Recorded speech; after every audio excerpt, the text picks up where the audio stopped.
just a few reminds here for everyone. Please, if you can, leave your camera open.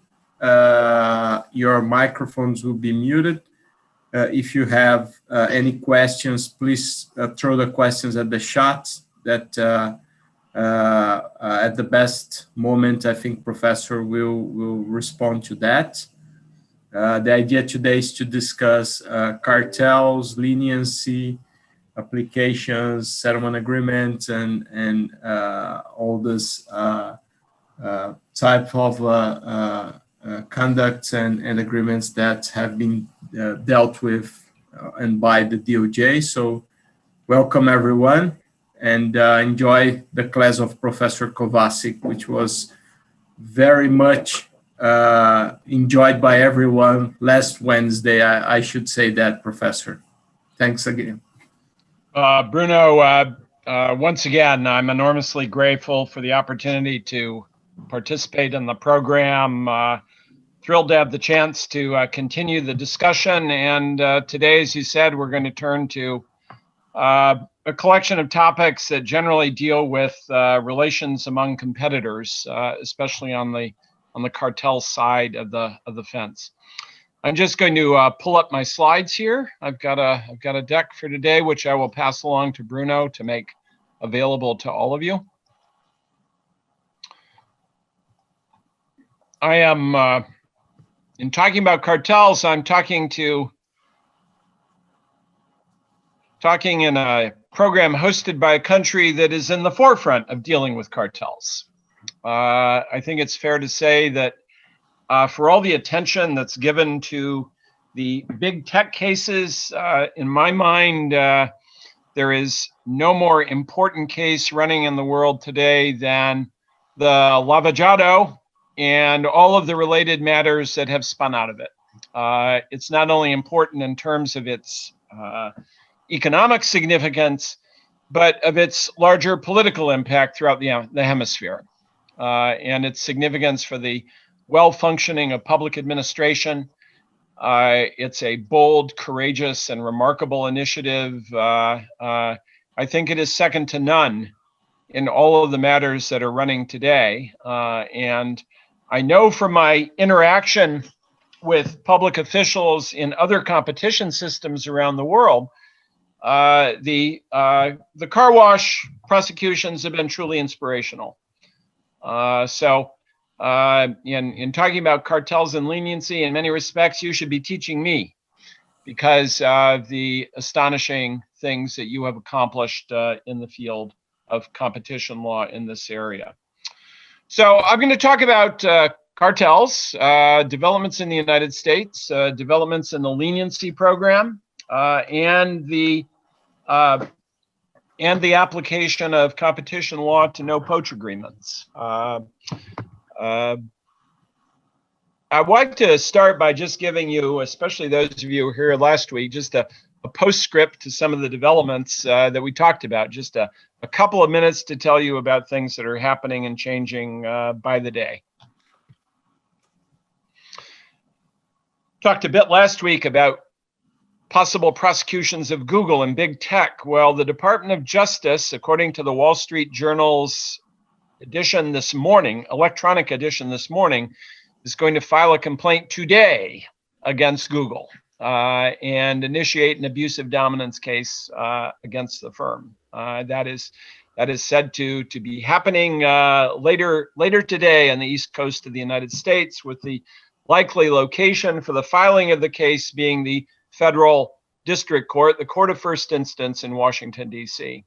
So that's likely to happen probably before we are done with this discussion today. It's likely to take place as we are speaking. The state governments are facing a decision about whether to join the Department of Justice case or to bring their own broader case against Google. It seems likely that some state governments will join the Department of Justice case if it's filed today. But others will decide to wait and prosecute their own case, which they have competence to do, to bring a wider, larger case that encompasses a greater collection of alleged anti-competitive practices on Google's part. Those later cases probably would not be filed until perhaps November, maybe even December. Those could take longer. But again, the major Google development today. We talked also last week a bit about the U.S. courts and developments in the courts. Amy Coney Barrett, the Court of Appeals judge, who is the nominee to join the Supreme Court, completed her confirmation hearings last week. Most observers who watched those hearings and have watched the political reaction to them are predicting that she will indeed be confirmed by the U.S. Senate and will become a member of the court probably by the end of this month, perhaps in the first week of November, but quite likely by the end of this month. That is next week. Her ascent to the court will reinforce a majority of what I would call antitrust skeptics. These are members of the court who are not nihilistic in their opposition to economic regulation, but they are doubtful. And their doubts manifest themselves in imposing demanding standards on both private litigants and on government litigants. They tend to take a narrow view of the ambit of government power.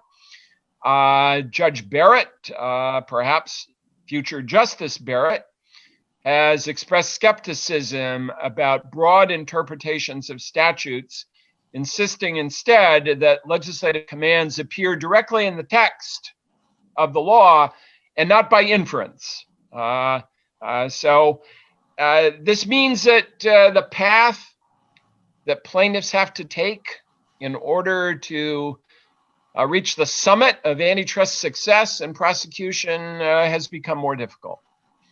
As we said last week, it is conceivable that Congress might decide to amend the antitrust laws to make it easier for plaintiffs to prevail. But until that happens, the path for development of doctrine and policy will be through the courts. And with Judge Barrett's ascent to the Supreme Court, should that take place in the near future, plaintiffs are going to face a more difficult path with skepticism, knowing that at the beginning of the match, when they look at the scoreboard, they will be a couple of goals behind before the match has even begun. It doesn't mean that you cannot win the match. Yes, you can still win the football match, even if your opponent begins with a 2-goal advantage. But that's a formidable obstacle to overcome. And plaintiffs, government agencies or private plaintiffs, will face a more difficult path. Just to give you a final comment about the U.S. Political context, the election forecast, the U.S. election for the presidency and for the Congress takes place 2 weeks from today. And if the polls are correct, and they weren't correct 4 years ago, they were wildly wrong. They say they have done refinements that make them more accurate. Mr. Biden has a significant lead right now, perhaps 10 points on a national basis, with margins varying according to which state you're looking at. And it is forecast that he will prevail, and that his Democratic colleagues seeking office in the Senate will prevail as well. So that he will not only enter office on his own right in January, but the Democratic Party, his party, will have control of both chambers of our legislature, the U.S. Senate and the House of Representatives. That creates a far more fertile ground for the development of new legislation, as well as the appointment over time of federal judges who will be more sympathetic to antitrust intervention and other forms of economic regulation. So, coming up soon, a DOJ Google case, Judge Barrett's confirmation, likely confirmation, and quite possibly, if the polls are right, a new president-elect who will take office in January 2021. But having lived through, in the United Kingdom, lived through the vote on Brexit in 2016, and then the vote in the US elections for the presidency, I will believe it when I see it in print and when it is an accomplished fact, not until then. But this is the way the trends are pointing at the moment. To today's agenda. Okay, I'm going to start with anti-cartel policy and enforcement, then some comments about current developments in leniency, and then no-poach agreements. What I plan to do is to spend roughly a half hour on each topic, maybe more for cartels and leniency than no-poach agreements, but to leave for the last half hour a full opportunity for questions and discussion. So this is the rough path. I'm giving you my views only. I sit on the board of the Competition and Markets Authority in the United Kingdom. I'm an outside director, what's called a non-executive director. I'm not giving you the views of the CMA, but I'm speaking for myself. Although, again, a lot of what I know and learn, I've absorbed from my opportunity to serve on the UK agency board since 2014. Here's a familiar face. Do you follow U.S. competition policy? This is Macon Delrahim. He's the Assistant Attorney General for Antitrust in the Department of Justice. He's been there from the beginning of the Trump administration to the present. He's a remarkable person. He has a remarkable background. He was part of a small, he and his family were part of a small group of Jewish refugees to leave Iran at the end of the Shah's reign, when he is ousted. He is one of a small number of refugees who left. He and his family come to Los Angeles. He arrives there not knowing a bit of English, but he forms friends in high school because he's a real hotshot at mathematics. And mathematics is the universal language, and as soon as his classmates realized that he could solve these problems, he had lots of friends who were willing to help him learn the English language in his new country. Goes to law school at night while working for the metrology department in the US government. He's trained as an engineer for his first degree, then a law degree, and has been in the Department of Justice since 2017 as the head of the Antitrust Division. If we were to take a collection of news accounts and commentary on Macon's term, it's been a rough ride for Macon. Heavily criticized, sometimes castigated simply as being a puppet of the president, being politically guided and motivated, and in so many instances attacked for not doing nearly enough, and in some instances for not doing anything. The story I'm going to tell today is a bit different because that criticism often ignores the world of hardcore collusion and policy developments there. And I think what we see when we look at Macon's whole body of work, especially his work in the cartel prosecution area and in related policy developments, we have a pretty good resume to show. It's been relatively significant in terms of overall activity, but also the quality of some of the policy initiatives. And that's what we're going to turn to now, to look at how Macon's program has developed. More criticism for mergers, abusive dominance, although again today, if he starts the abusive dominance case against Google, he will have done something that the Obama antitrust agencies in 8 years were unable to do, including the Federal Trade Commission, which in January 2013, after a long investigation, walked away from the possibility of bringing a case against Google. The Delrahim resume will include such a prosecution, which his immediate Democratic predecessors had been unable to accomplish. First, let's look at some of the challenges and programs that have developed in the field of anti-cartel policy and enforcement. And I'm going to begin with just a bit about the US system and how it's developed. You can model the cartel program as an arms race. An arms race, a battle between cartel participants and those chasing after cartels. And it's been an active arms race. The most important thing that the enactment of the Sherman Act did in the United States was to drive cartels underground. Before 1890, 130 years ago, cartels openly organized their collusive schemes. There is a famous newspaper advert from the 1880s in which a cartel involving the manufacture of sacks used to contain flour, bags, took out an ad in the newspaper and said, we're going to meet at this hotel in New York City at this time and date to form a cartel. And if you would like to join us and participate, you are most welcome. Just show up at that time. The Sherman Act meant that you couldn't run those adverts anymore. And it also meant that if you got caught, the punishment could be criminal sanctions, because the Sherman Act was a white-collar crime statute from its first day in July 1890. It is the first United States federal white-collar crime statute, and it made the participation in cartels immediately more dangerous. The mechanism has been upgraded dramatically since the mid-1950s. In 1955, the maximum Sherman Act fine, criminal fine for violating the law, was 50,000 US. Now, 50,000 US in 1955 is more than it is today.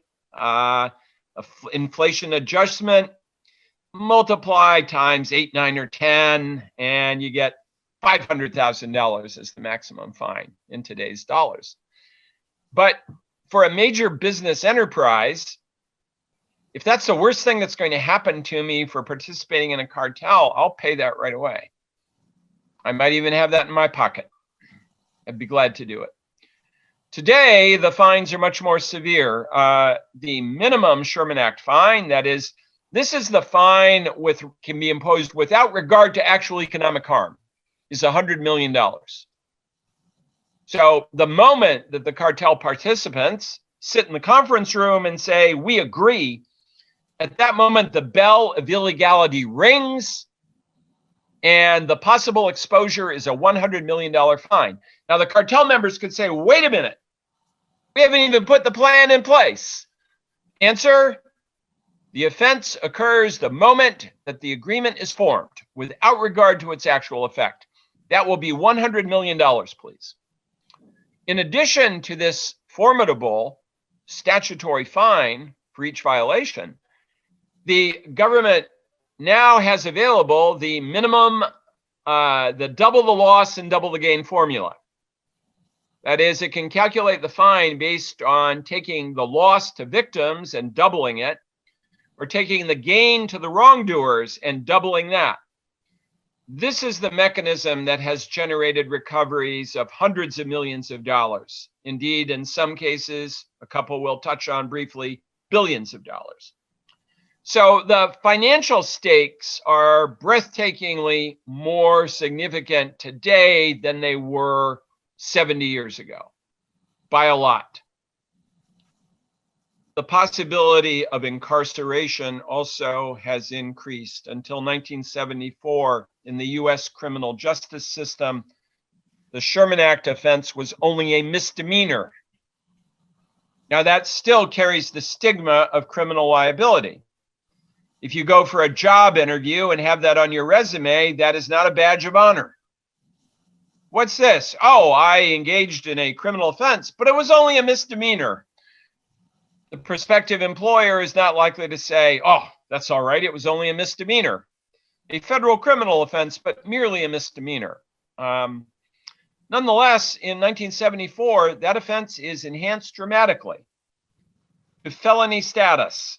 And today, the maximum prison term for individuals is 10 years. That is the same maximum that you see in the federal law that punishes bank robbery. No individual has ever served 10 years, but the median prison sentence has been climbing up, so that serving a sentence of 2, 3, even 4 years today is not unusual for the cartel offense.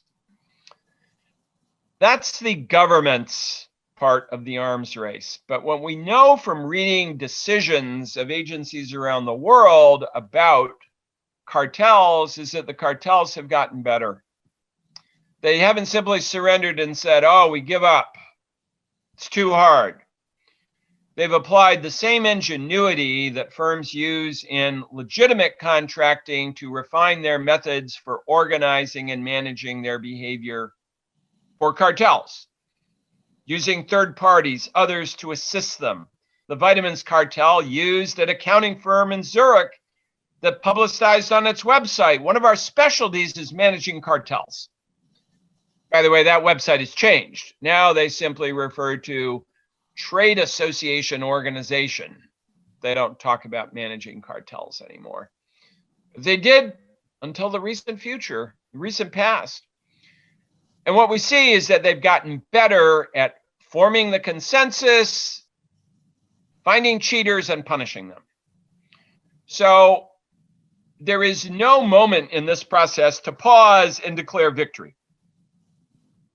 And the public agencies know that there has been adaptation and adjustment by private firms. That probably will go on as long as cartels and competition law exist, because from the point of view of the cartel participant, the money is so good. The gains are so attractive that the incentive to try and try hard still remains. Some general outlines about how U.S. policy is applied today. Strong emphasis on criminal enforcement for cartels. That is the instrument of choice, except in most unusual circumstances. And within that context, the main objective is to prosecute individuals. The view being that if you use an EU-like system that simply finds the enterprise, that doesn't bring the message home to the decision makers, even if you're getting huge fines. Look at the EU prosecution over the last few years of heavy trucks. The EU has collected fines there of billions of dollars. One of the truck manufacturers contesting this, but the aggregate amount of fines that have been collected or sought by the European Commission is over 6 billion euros. That's a lot of money, isn't it? But when you look at the period in which the cartel is said to have operated, it basically runs from the late 90s up through about 2012. Coincident with that period was the rolling out of a robust European enforcement program. And who are the offenders? They are well-recognized companies. It was Volvo, it was Daimler, it was Hahn. All of these companies have huge in-house antitrust units. They have giant legions of antitrust lawyers on the outside advising them, and I'm sure they have every compliance program the human race has ever known. Videos, interactive games, role-playing. But they still did it, and they did it for a period over a decade when everyone knew this was certifiably wrong. And it just makes you wonder, are they getting the message? Or is 6 billion simply seen as an acceptable price to pay if the gains are a lot more than 6 billion? US, absolutely rigid focus on individual responsibility. Imprisonment in particular. Extraterritorial jurisdiction eagerly applied and with monitoring. Foreign nationals who do not submit to the jurisdiction of the U.S. criminal justice system, as long as they live in a jurisdiction that does not have a good extradition treaty, and they don't plan on going to a jurisdiction that has a good extradition treaty with the United States, they can stay home and they won't be pinched. But if you plan to come to North America and you're on a watch list, they'll scan the passport, they'll take a look and then say, just a moment, will you come with me this way? That's not a fast track.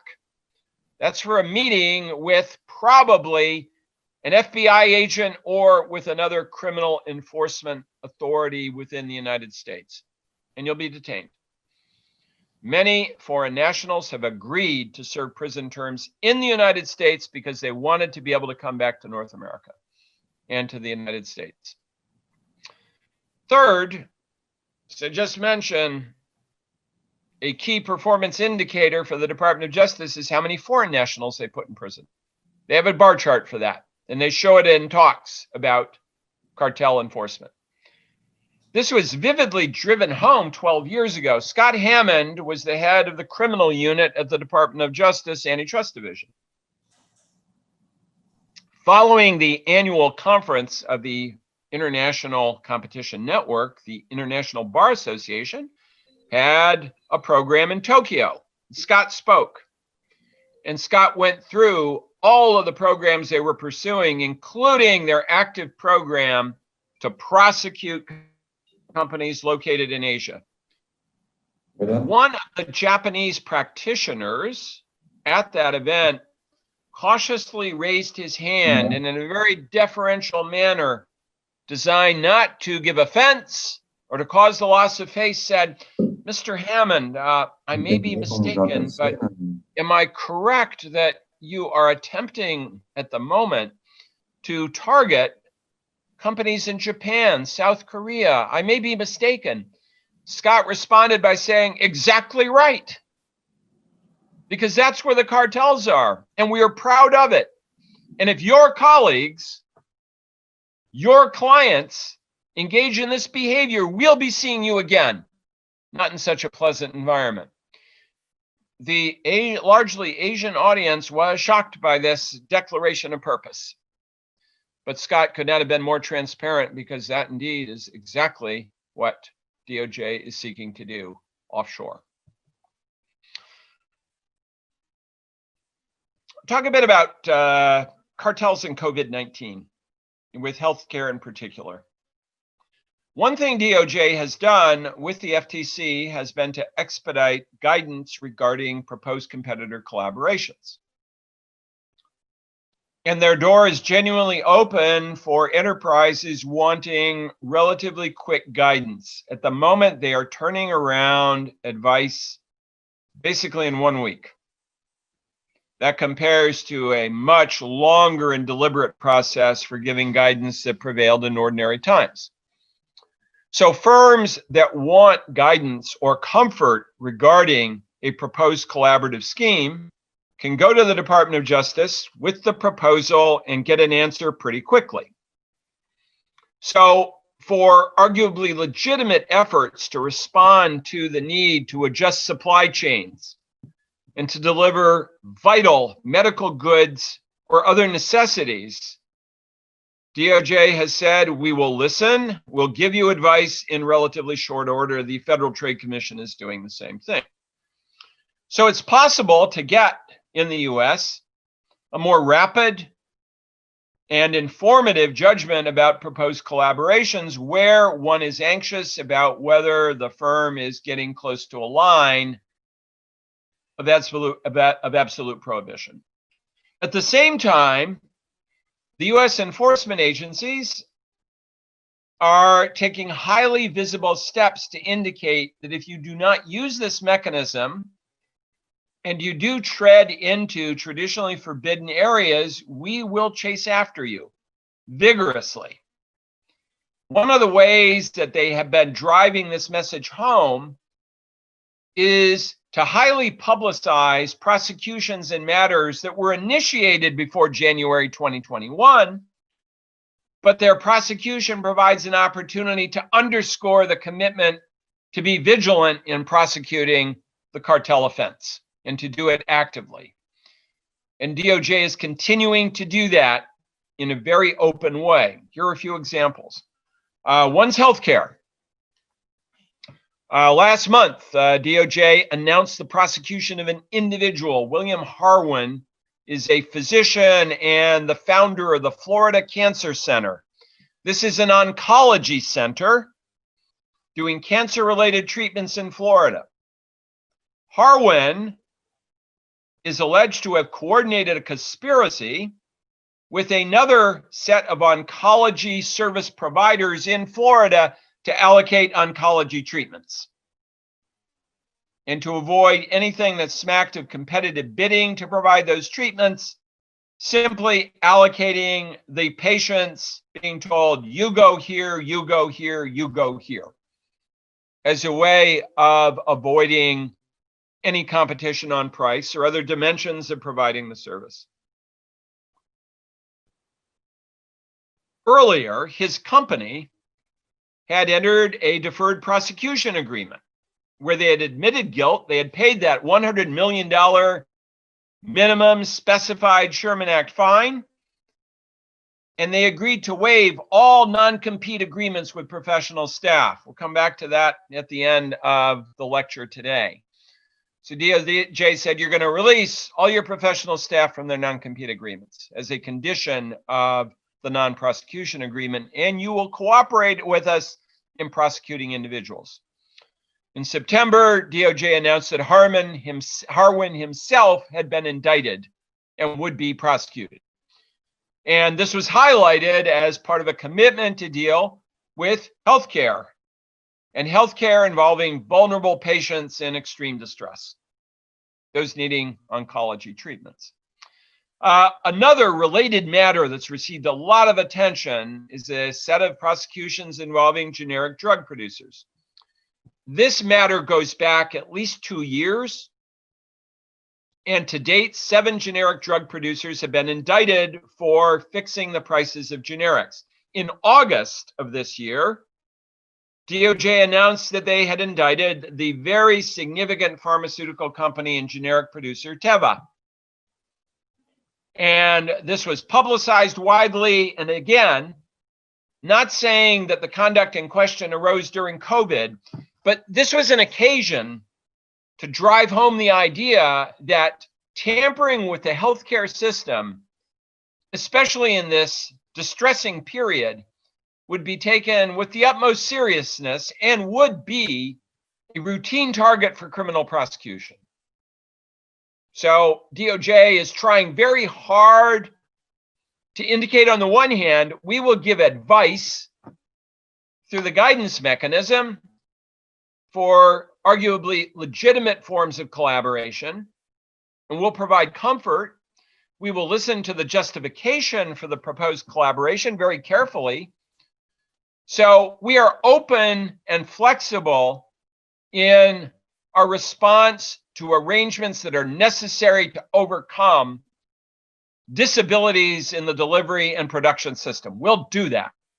We are not going to ignore the need to adapt our policy to deal with the exigencies of this crisis.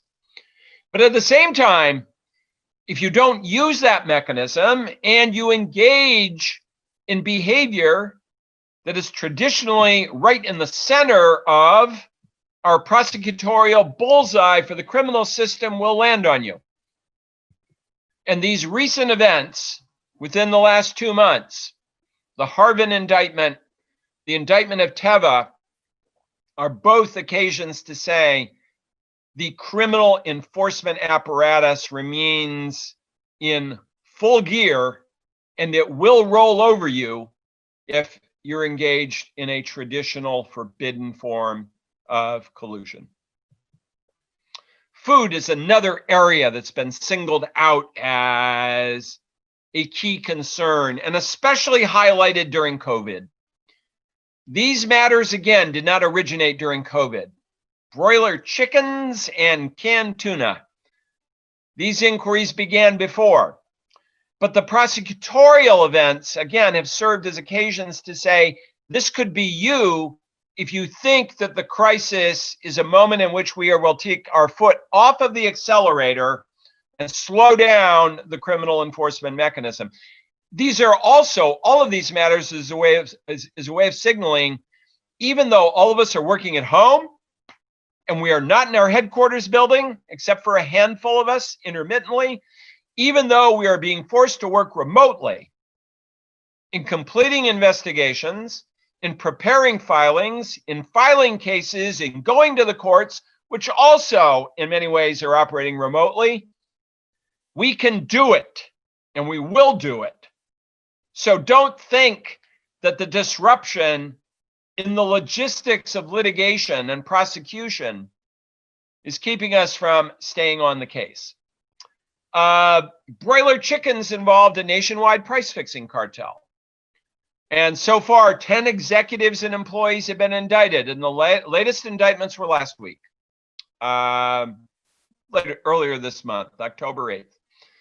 Canned tuna featured two leading producers of canned tuna, Bumblebee and Starkist. These are nationally known brands in North America, in the United States in particular. In June of this year, again, in a very visible measure, the former chief executive of Bumblebee was convicted and sentenced to prison for 40 months. Yeah, that's more than 3 years, and fined $100,000. And DOJ made a very public display of his conviction and sentencing. Again, saying, we have no hesitation to do this, where you're right inside of the cartel bullseye. That was in June. Starkist earlier had pled guilty and paid the $100 million Sherman Act specified fine. Bumblebee got off, the company got off for only $25 million. But in both of these cases, DOJ is saying, we will fight for the right of American citizens to have fairly priced food. And any behavior that exploits vulnerability, any behavior that disrupts the flow of food products to consumers will be taken with the utmost seriousness and challenged with criminal process. Another area of active cartel oversight is financial services. Mike Murray, who's the Deputy Assistant Attorney General, whose portfolio includes financial services, other areas, gave a talk last week for a program that took place, was hosted by the University of Michigan, one of the endless online conferences. And the title of his talk is very suggestive: the muscular role for antitrust in fintech, financial markets, and banking. The antitrust decision to lean in, with apologies to Sheryl Sandberg. DOJ leaning in this area. Mike's speech, the text of the speech, mentions muscular 3 or 4 times. As in, we are flexing our muscles and we're coming to get you if you step out of line. Where have they been active, including recently? Since the global financial crisis, if you go back to 2008, they've gotten 40 criminal convictions for financial services collusion and a total of fines, restitution, disgorgement of $4.5 billion US. The showcase prosecutions, they've gotten convictions or guilty pleas in the municipal bonds market, bid rigging, fixing on rates, 1 bank and 17 individuals. For Libor, which was a universal prosecution around the world, many jurisdictions, 6 banks and 8 individuals, and foreign exchange, 5 banks and 3 individuals. Mike's speech mentions this. He recites these. He goes through every one of them and says, we're happy to do this again. And he points in a number of instances to where they have been very active in applying this power. Just to give you one example. The foreign exchange collusion case involved both individuals and banks. The fines for the banks in Forex were over $2.5 billion US. There were 2 individuals who pled guilty. 1 individual decided to go to trial, and he was convicted in 2019. It's a 3-week trial, 8 months prison sentence, and a fine of over $150,000 US. Mike Murray's speech says, these are expensive. These are expensive trials for us. These are hard cases. We're prosecuting white-collar people who do not look like gangland figures. They don't have lots of tattoos. They don't wear black leather jackets and carry knives. They're respectable-looking business people. We have to work really hard to persuade juries that they deserve incarceration, but we're willing to do it. And the 4X case, again, a relatively recent prosecution of ire, is an example of how we're willing to use the resources that are necessary to get this kind of result. So DOJ, again, recently in the speech last week saying, we are going to be very active looking for collusive schemes. And even though they may be expensive to unravel and understand, we're willing to make that investment to make that work. A second area of activity has been public procurement. DOJ last month created a new procurement collusion strike task force.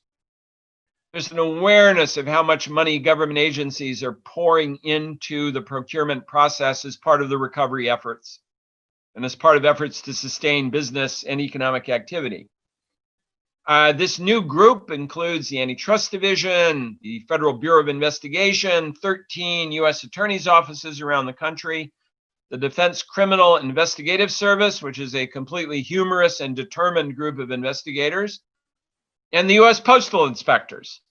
It's a pretty broad network of public institutions, and their aim is to make more effective long-standing forms of cooperation with procurement offices. Their main aims are to improve the common development of cases, and the tool they're using most of all is training. At the moment, they're using online training activities to reach every public procurement office they possibly can at the national, state, and local levels, indicating some of the signs of danger, red flags that suggest collusive schemes, the benefit of good data mining by procurement officials to look at what's going on as a way of seeing where suppliers might be rigging bids, and an effort to acquaint procurement officials of how they can bring their concerns to bear with the Antitrust Division. Now, the government's done this before. They've developed mechanisms of this kind. Qualitatively, this one impresses me as being more significant and being smarter in the way in which it tries to engage procurement officials. Those of you who've been involved with CAJE, with enforcement, know that when you go to a procurement office and say, I'm from the Competition Authority, I'm here to help you, they do not always embrace you with open arms. Nor do other criminal prosecutorial bodies always say, we're glad to see you.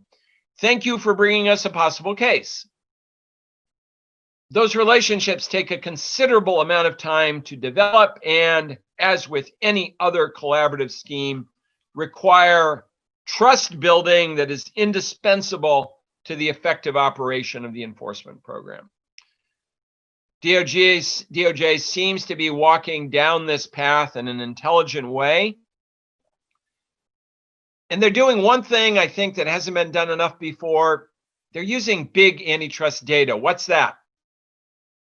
Prosecutors, enforcement agencies over the course of experience accumulate a lot of information about corrupt schemes.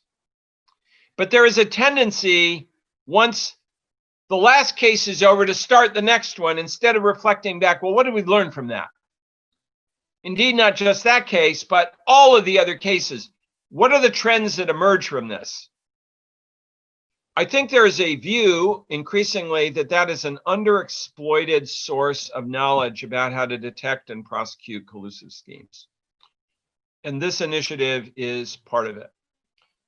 And for here as well, in a variety of recent matters involving ready-mix concrete, involving the operation of companies that install and design materials for flooring in buildings. In a host of different settings, DOJ is taking recent prosecutions that developed before the COVID period and saying, again, this is an example of what we are willing to do when we see misconduct. And we are doing it now with a better collaborative strategy that enables us to engage the energies of a variety of other public offices in finding and prosecuting collusive schemes. DOJ is also undertaking a number of other institutional reforms. And here are a couple of examples from financial services. They've reorganized their internal operations in the antitrust division to create a new unit called Financial Services, FinTech, and Banking Sector. This was just 2 months ago. Now, I realize that office reorganizations are routine and sometimes they don't mean anything at all. There's an old joke told about the former Soviet Union where a Russian premier who's being ousted writes 3 letters for his successor and says, when you face each crisis, open the letters in this order and act upon them. So the successor has a crisis, opens letter number 1. It says, fire the existing managers and bring in a new team. So that you can say, I'm responding to the crisis. I'm cleaning house and I'm bringing in a new team. Then the second crisis happens. Opens the letter. It says, reorganize the office. Announce a new reorganization to deal with the crisis. Next crisis happens.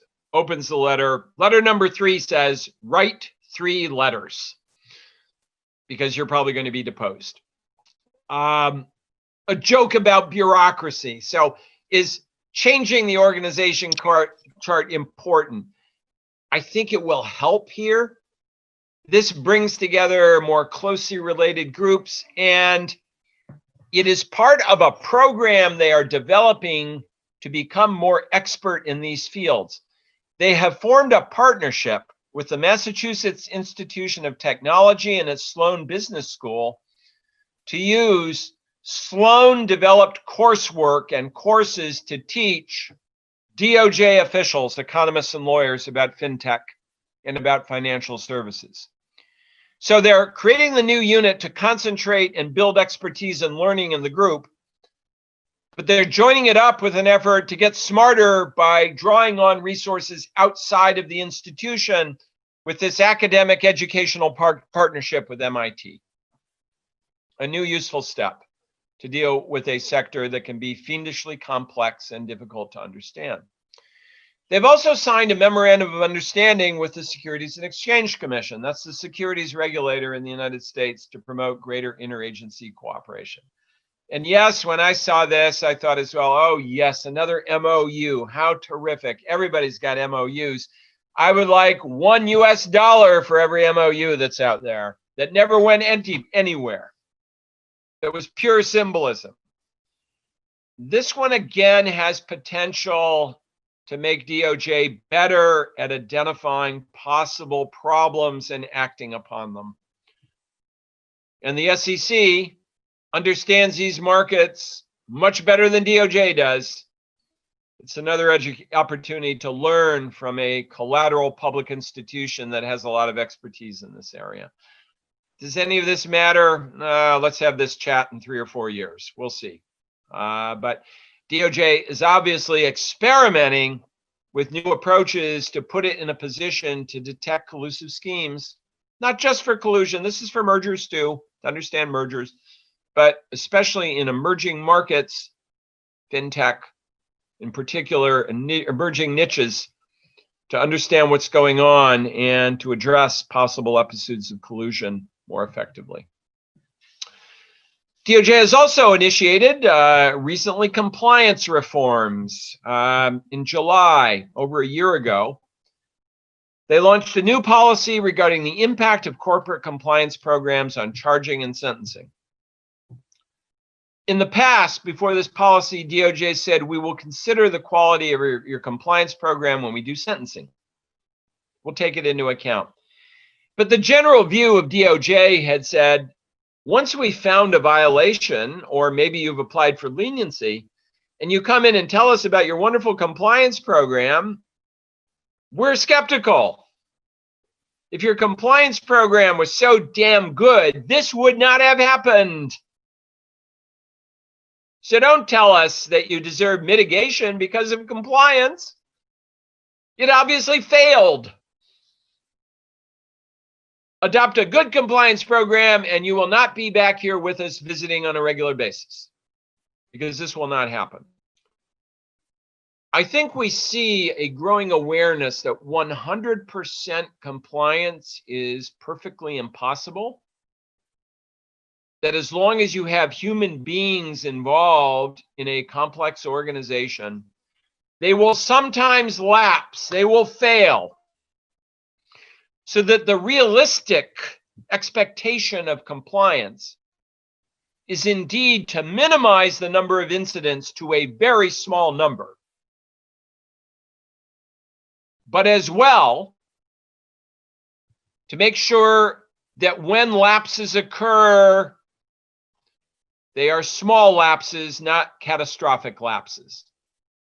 And that when they happen, you jump on them and detect them internally immediately to fix them. That you have the equivalent of expert damage control on a warship, where you know you're going to get hit sometimes, but the difference between sinking and saving your boat is getting damage control in there right away to stop the problem. So if you show us that you've got that kind of compliance mechanism in place, we are more receptive to taking that into account. Especially if you can show us that the lapse truly is not the result of a corporate policy, a business model. How does the program change? Well, it signals greater receptivity to listening to stories about compliance programs, but also now DOJ has said we will not only consider compliance programs in sentencing, we will consider them in deciding how to charge you for the offense. Charging is the process where the claim of illegality or the claims of illegality are identified and included in the indictment. And as a prospective defendant, as a target, it's much better to be charged with more modest offenses than with more grievous offenses. Because charging sets the framework within which sentencing will take place. It sets the boundaries. So, if compliance is taken into account in charging, that's a valuable element of mitigation, as well as in sentencing, another valuable element in mitigation. This is not a wholesale change, to be sure. I think if we gave truth serum to the criminal enforcement authorities in the Antitrust Division and asked them, what do you think about corporate compliance programs? They'd probably say, oh, gee, compliance programs. We have doubts. And they would probably revert to the observation, if the program was a good one, there would not have been an infringement. But I think this does represent a more open mind toward what you can realistically expect from firms in defining just who's a good citizen, who's a good corporate citizen. And that realistically, compliance, great compliance, means significant reduction in incidents. And when the incidents happen, they are minor. They are minor because they are small transgressions and because the firm detected them in quick order because of its compliance mechanism, and it corrected them as fast as it possibly could. It leads to a possible path for future policy development, which is to do more ex post study of how cartels were formed and how they operated. I'm referring back to the FCS oncology conspiracy that I mentioned before. In the DOJ press release announcing the indictments, the conspiracy period is said to have been 2012 to 2019. Wow, 7 years at a time when it's been absolutely clear that the Department of Justice is bloody-minded about prosecuting cartels as crimes. And these are also relatively small businesses. These are SMEs. These are not huge, sprawling corporations. Some of them are LLCs. But it is probably the case that key business decisions were taken by top management, if not Mr. Harwin himself, who has been indicted and is going to trial. The interesting question is, Harwin, how'd you decide to do it? When did you decide? What led you there? You realized this was wrong, didn't you? Why'd you do it? And how did you set up the collusive scheme? I think more of those kinds of studies would be informative for both the development of better compliance systems so that you know how this happened, but also for prosecution, monitoring, and enforcement. This would be the equivalent of what we have in the transportation sector. When you have a serious transportation accident, you have an investigation, you have an inquiry with an ardent effort to find the cause. The cause is publicized. And the whole point of it is to do it better the next time. I think in the area of cartel policy, we could use something like that as a condition of getting leniency, as a condition of sentencing. You will engage in a process of finding out how this happened. You will report to us, and you will take this into account. If you do that, if we see that there was a good faith effort to do this kind of inquiry and build it into the compliance program, now we're talking. That's a compliance program that is, in our view, higher quality than it would be otherwise. A word about artificial intelligence. Still an emerging area of concern, a massive literature talking about what the possible risks are, the opportunities for collusion that AI and machine learning provide. Richard Powers, who is the head of the criminal unit, he's the Deputy Assistant Attorney General for the criminal enforcement unit at DOJ, gave a speech about a month ago before the ICN at its conference, virtual program again, where he talks about algorithms. And he says, if an intermediary such as a programmer or platform facilitates a conspiracy among competitors to use a common algorithm for the purpose of fixing prices under US law, we could prosecute both the competitors and the intermediary who facilitated the illegal agreement. There's been no visible implementation of this approach. DOJ has said we are alert to and looking for such episodes, but it's a clear indication that the fact that it's complicated and difficult and it's AI doesn't mean DOJ is not going to look or act. And it suggests that it's not only the companies that embrace a specific software program because it has this potential, but it is also the intermediary who programs it, designs the platform, maybe tells the companies, knowing that all companies are being informed, here's a neat feature of this program. This is what it will do for you. DOJ is saying we're not going to be put off by the complexity of the schemes. We're going to look.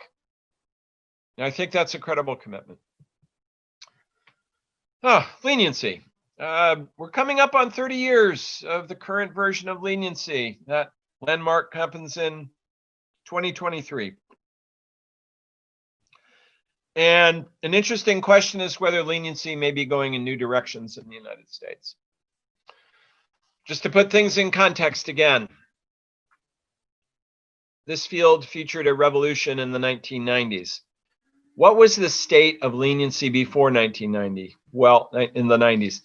In the 70s, DOJ created a leniency policy, published it, and it said, here's how it works. You, the applicant, have to reveal all the facts you know about the collusive scheme.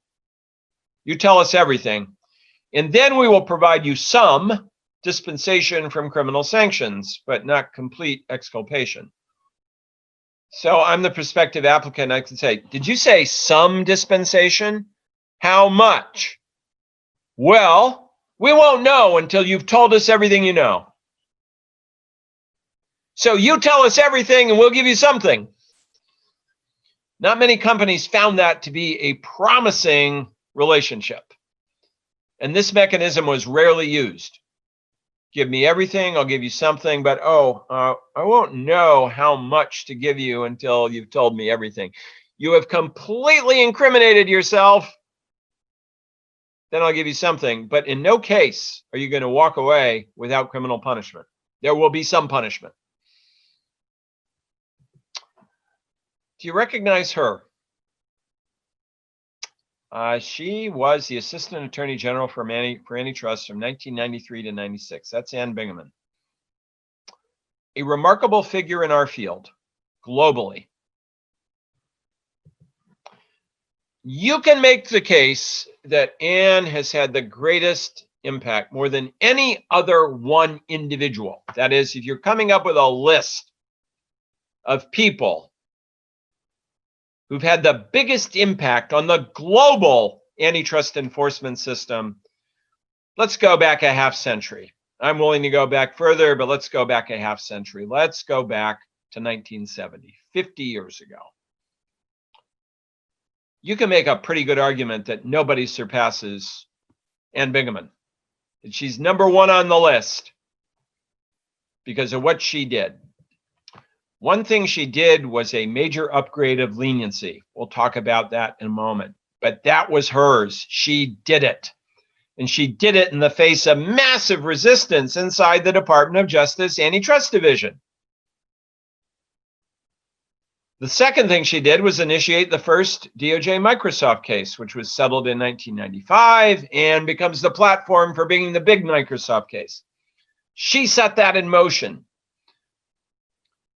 She ramped up the prosecution of cartels by going after very, very big creatures. She prosecuted 9X and Archer Daniels Midland and a host of other lysine producers, generating the world's first ever $100 million plus recovery in a cartel case. $120 million fine against ADM and other fines imposed on the other participants. And Bingaman set that in motion. And again, in the face of difficult internal institutional conflict, drove the case home. And if you're looking for things to put on her plinth, she's the one who spearheaded the development by the DOJ and FTC of the intellectual property guidelines in 1995 that changed the way the US agencies and a lot of other agencies think about IP and its relationship to antitrust. There she is, in some ways the most valuable player in our field over the past 50 years. What did she do with leniency? Well, she looked at the 70s version of leniency and said, worthless. What's the point? In order for this kind of mechanism to work, it's got to be a really sweet inducement for the applicant. And she said, I want a program that has three things. It rewards the first one in the door, and true leniency in the US still today is only available to the first one in. That's the only person who gets leniency. Second, third, fourth get mitigation of the punishment, but they don't get leniency. She said, I want the silver medal and the bronze medal to be notably inferior. There's only going to be one person on the podium, one gold medal, first in the door. I want to race to the DOJ headquarters. Second, they've got to tell us everything they know, no holding back. That continues from the earlier program. But here's the core. You do 1 and 2, and you get complete immunity from criminal prosecution. Neither the company will be prosecuted criminally, nor will any of its individuals. You'll still be exposed to private treble damage actions. And when you walk in the door and it's made known that you got leniency, everybody will find out. And they will sue you. But nobody goes to jail. That was a source of resistance inside DOJ. The reaction was, you cannot allow an admitted wrongdoer to simply take a walk. That's completely illegitimate.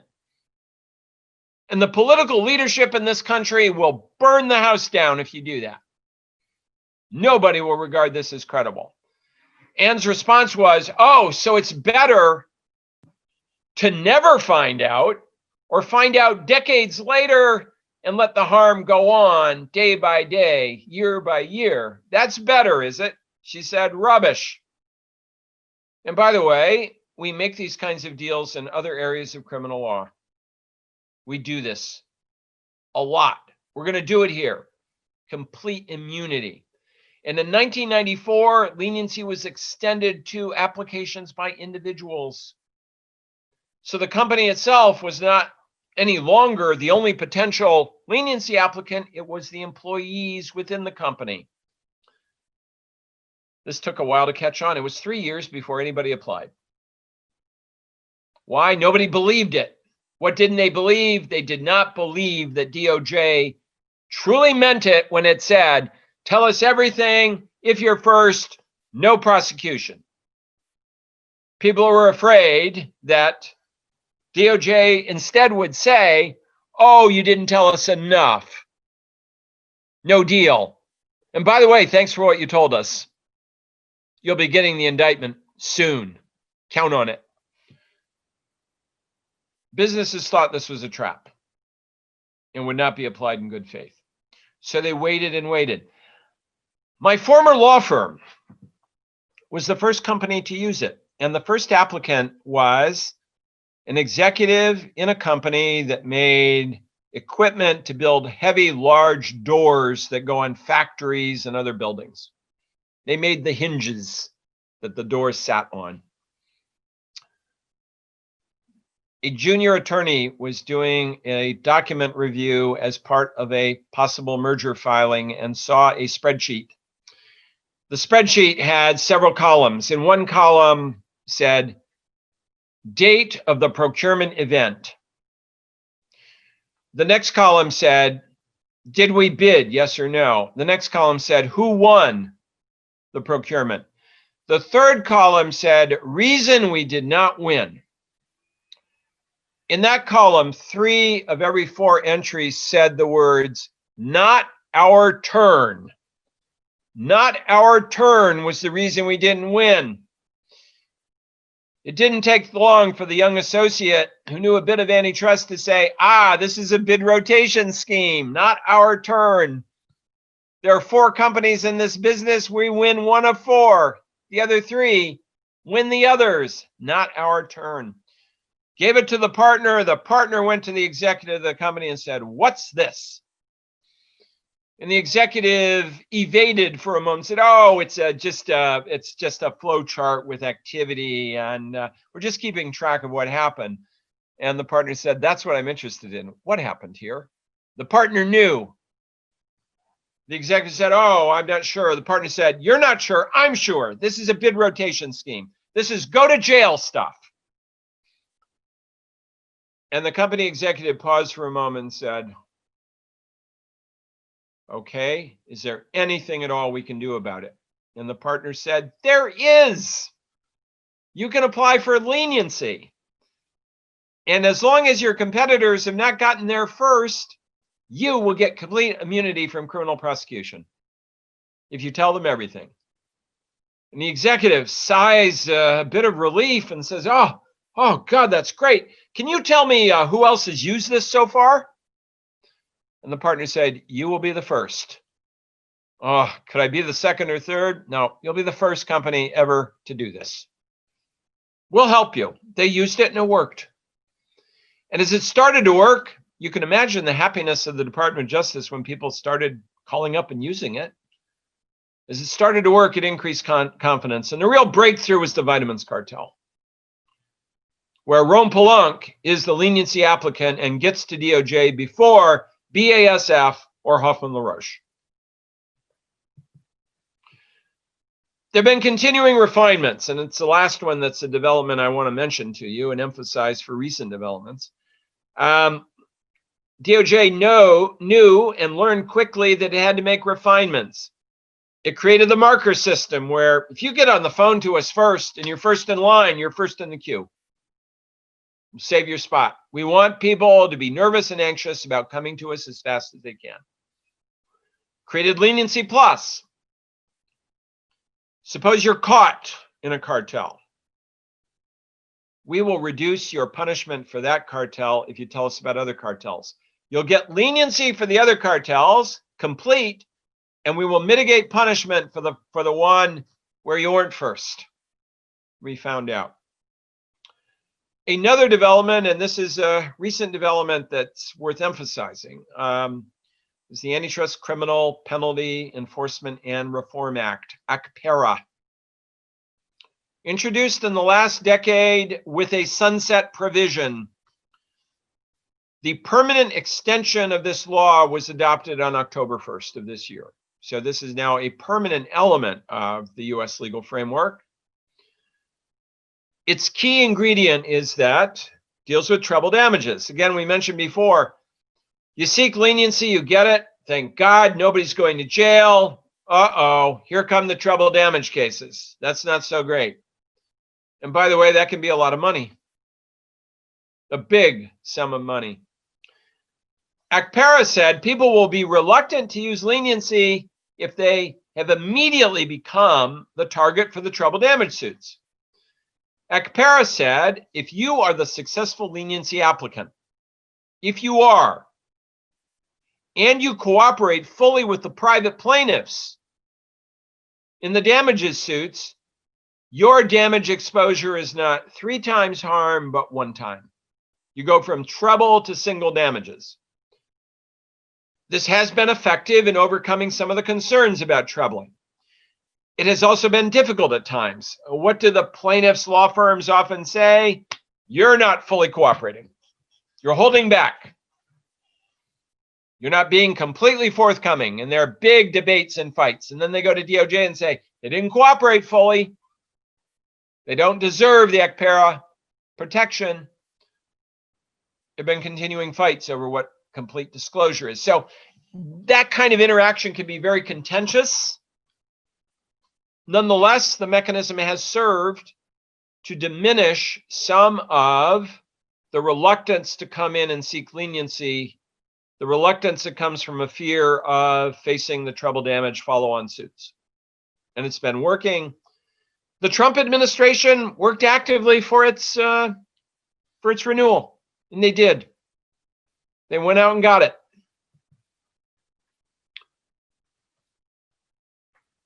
What was considered but not adopted was a whistleblower bounty system. This would have created a mechanism that paid rewards to cartel informants, individuals in particular. You find out from your friends in sales what's going on, you blow the whistle, you get part of what was recovered. This was advanced. The core proposal was to adopt for antitrust what had been done for securities in the Dodd-Frank Financial Services Reform Act of 2010. Congress didn't put it in here. DOJ has never really liked the idea.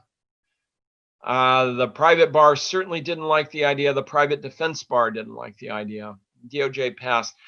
At some point, this is going to happen, I think, in the US. I think we will have a whistleblowing mechanism that pays rewards to the internal informant. I think that's going to happen. Not now, but this comes back, I think, perhaps in a new administration. But this ultimately, I think, becomes part of the US scheme where, again, what the whole framework of cartel policy is sought to do is to increase incentives for people to report, to enable detection to take place more quickly. And a bounty system would probably do that as well. Someday it comes to the US. A few other jurisdictions have it in the area of cartel policy. Korea does, the UK does, but it's relatively weak. I think to be effective, it's got to be a big award because anyone using it is going to be putting a torch to their career. They're finished. In effect, it's got to be the equivalent of the pension plan you'll never collect from your employer because you're done. The policy questions that still hover over the US system. First, is leniency losing its power? Why? Because companies game it and adapt. For a while, this was a breathtaking mechanism. I don't have an exact count, but the number of jurisdictions around the world that have adopted a leniency program is now over 70. Once people saw in vitamins what you could get from this, they said, I want one of those too.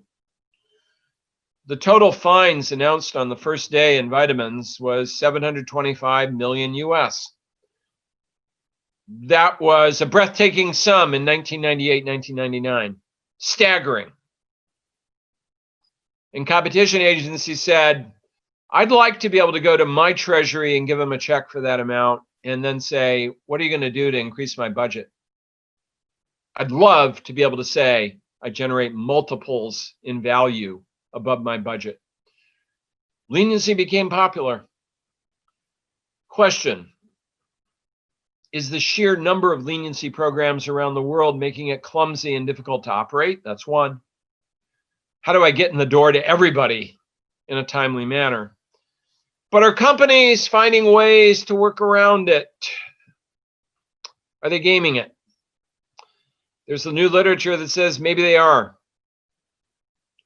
Maybe they're seeking leniency for a minor cartel in order to protect themselves and other major cartels they're working on, to distract the agency, saying, here, I'm giving you a prize, but don't look over here where the real action is. And does it mean that agencies have to use supplementary methods of detection? More ex officio methods, screening, monitoring by the other institutions. That's why these collaborative efforts with public procurement authorities are so interesting. How they could have real promise. And yes, you have to overcome, and this is an issue, of course, for concern and discussion within Brazil, CAGE, with the public procurement authorities. You have to get them to trust you so that they don't think you're just showing up to make fun of them, ridicule them for not doing their job, but to aid them in doing their job better, to get value for the Treasury. And you have to help them in figuring out what to look for. But I think it's quite possible, and procurement would be the area where I would invest effort to roll this out most aggressively. If I was working with one set of public institutions, I'd do it with procurement. Second would probably be the anti-dumping agencies. But first and foremost, procurement. I'd want them to be my eyes globally, or certainly within the nation, to find schemes that I ought to be paying more attention to. Let me turn to no poaching, and again, spend about 15 minutes, 12 minutes or so, and then we can turn to questions. This is part of a rediscovering of labor markets as a concern for competition law. If you were with us last week, I spent a lot of time talking about the neo-Brandeisian movement in the United States. One of the core tenets of the neo-Brandeisian movement is that competition law should be much more concerned with the well-being of workers, of employees. And one way you can do that is to look for schemes by which employers try to collectively fix their wages or other benefits, to limit their mobility, and otherwise deny them the opportunity to get the fullest possible value from their skills in labor markets. I think that is having an influence on competition agencies. More and more discussions of competition law focus on labor and labor-related effects. And I'm not talking about whether you should consider redundancy, employment guarantees, and merger review. We'll talk about that a little bit next week. But in this context, how are employers collaborating illegally to impose caps on the rewards to laborers from their work and from their abilities? Two sets of issues. Yep. The first involves no poaching arrangements. DOJ discovered over time that companies were engaged in talking with their rivals about recruitment. And in Silicon Valley, one of the most important frontiers on which people compete is building good teams of talent. And if you put together a really skilled team, incredibly inventive people, even though you don't have a specific product in mind, you're aware that a really good team can do remarkable things. Maybe the really good team is the team that says, you know, here's an interesting small portable device on which you could carry a lot of music. Or you can come up with a phone It's not just a phone, but it's a computer, it's a camera, it's a movie camera, it's a data processing device, it's a calculator. This has everything. Let's do that. That's what you can do. You have really smart people thinking imaginatively about what could be done. And that can be a destabilizing force for competition. Because part of what you're concerned with is that somebody else somewhere is coming up with the next new thing and it's going to brush me aside. The reaction to it was to find a way to cap the competition for that kind of talent. And what a large number of Silicon Valley firms, including its luminaries, decided to do was agree not to make unsolicited recruitment calls to each other's employees. Calls, for example, that could emerge where these people, a group of people live in an apartment. Maybe you've got 10 people in a big flat in Palo Alto. They talk to each other. They're all working for different companies. They talk to each other about how they like the job, about what they're doing. And one of them goes to her employer and says, one of my roommates in the flat is really good, incredibly good. Let's make a pitch. Why don't you call her up? And that starts the contact, where they get a call. The friend gets a call and says, you don't know me, but I know your roommate, and she says, you're really terrific. Would you like to talk to us? The original agreement said, don't make that call. We won't make that call. We can place adverts for employment in usual advertising employment venues. You can do that. But none of this personal one-on-one contact reaching out to try and get someone to come. DOJ discovered that and signed a consent agreement, a settlement with the company saying we will not do that anymore. We shall not do this. In 2016, DOJ and the FTC issued a policy statement for human resource professionals. This was their no-poach declaration. It said, to this point, whatever we've done all civil enforcement and basically using a reasonableness analysis. But we've concluded that these arrangements are inherently dangerous, and in the future, we're going to treat them as per se violations, object offenses in the language of the European Treaty. These are per se categorical offenses. And in DOJ's case, you know what happens when we find per se illegal horizontal restraints? We often condemn them with criminal prosecution. Now, we're not saying here we will always do that, but by moving this behavior into what we believe is the per se basket, by implication, it's fair game for criminal prosecution. We might do that, so don't do this anymore. All of the cases they brought so far have been civil cases. Let me just mention a couple. One case resorting in a settlement involved two universities in North Carolina, Duke and North Carolina, and their medical school faculties. What do you suppose Duke and North Carolina's medical centers agreed? We will not recruit employees of the other institution. We won't do it. We're not going to call up an anesthesiologist on staff and say, we hear you're the best. You want to come work for us? Said we wouldn't do it. DOJ sued them. Civil case. Settlement. We'll abandon that restriction. We won't do that again.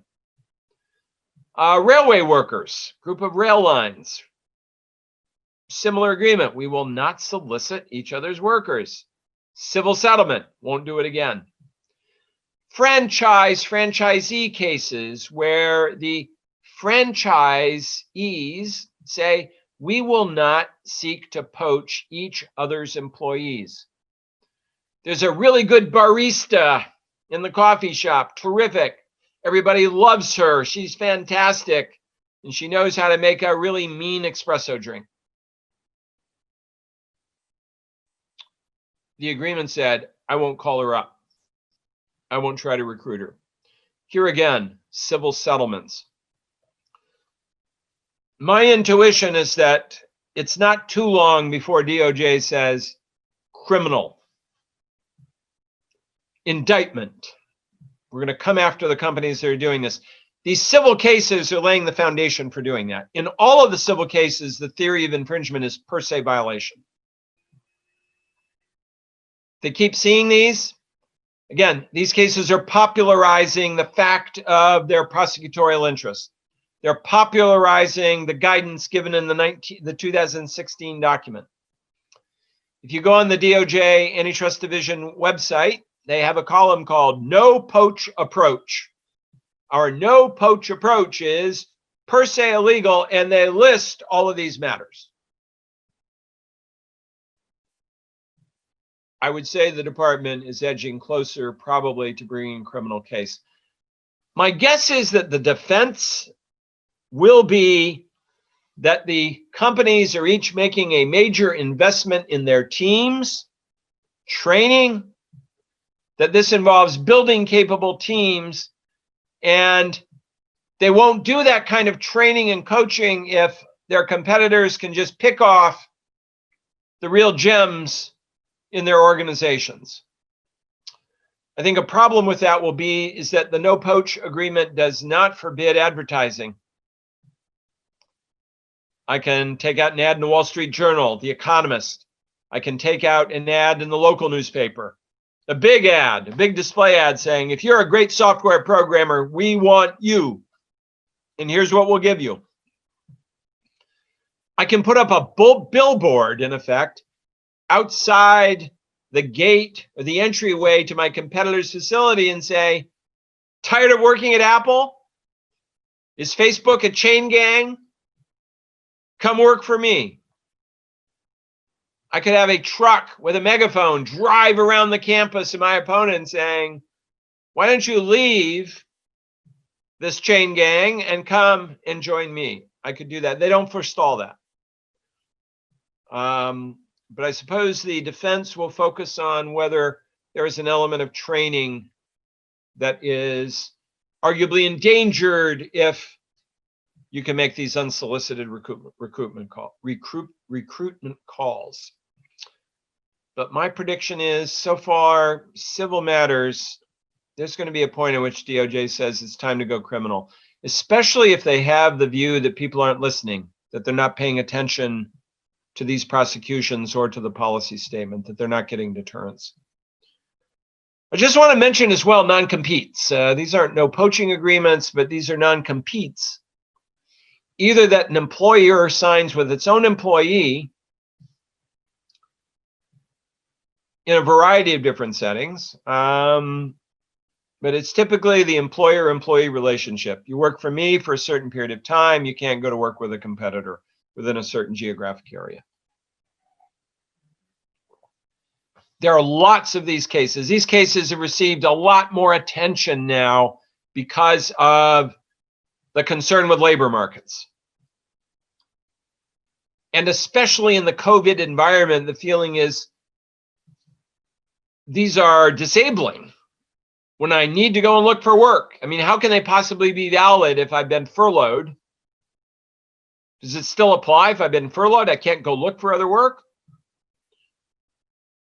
There's a lot of litigation pending now in the federal and state courts challenging non-competes. And interestingly, in some of these other federal cases, and I mentioned this Florida Cancer Center case again, there's a condition in the plea agreement where the Cancer Center waives the non-compete agreements that are contained in the employment contracts with its employees. So the employees are being released from the confinement of these restrictions. And I wonder if in other settings we will see the FTC and DOJ do more of that. For example, as a condition of merger control, you're going to relax the non-competes. other DOJ prosecutions in cartels. You're going to relax the non-competes. You're going to let them go. So, tentative prediction, continued aggressive enforcement involving no poaching agreements, and DOJ eventually deciding to bring the criminal case. But more attention given as well to non-competes and how non-competes affect mobility in the labor market. We've got about a half hour in our session, and I thought I'd stop at this point and address questions or comments that you have about what we've had to say so far. And Bruno, if you want to tee up questions, I'm glad to take them. Or if our colleagues want to raise them right now, that would be great. Thank you, Professor. I think we have 3 questions so far. First one is from Danielle Andreoli. Thank you, Bill, for all the historical information on leniency. At the end of the 2000 several panels in all the major events, there were talks about the lack of capability of the DOJ, and then the DOJ and the DG Comp to conduct cartel investigations on their own, given that the DOJ and the DG Comp were only processing the cartels that would come from leniency agreements. And how does this curse become true in your opinion? Who is to blame for the disappearance of interest for leniency of international cartel cases? Does the spread of private damage claims have a plot on that as well?